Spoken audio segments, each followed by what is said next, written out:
Ang tungkulin po ang nagpapahalaga sa buhay. Hindi natatapos doon. Ang tungkulin din ay nagdudugtong sa buhay.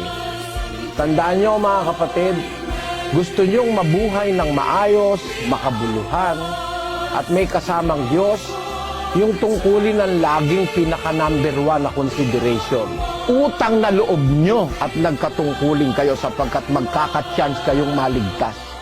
Maaaring dahil sa tungkulin mo, nakikita ng Diyos, diboto ka sa tungkulin mo, masipag ka.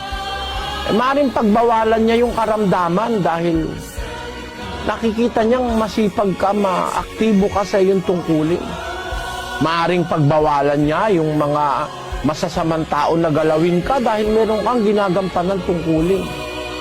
Gusto niyong palakasin kayo ng Diyos sa lahat ng paraan para magawa ninyo ang inyong tungkulin. Gawin ninyo itong may kasiyahan, huwag may hapis.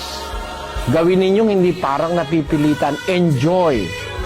Enjoy your responsibility. Enjoy the performance of your responsibilities and duties as officers of the church.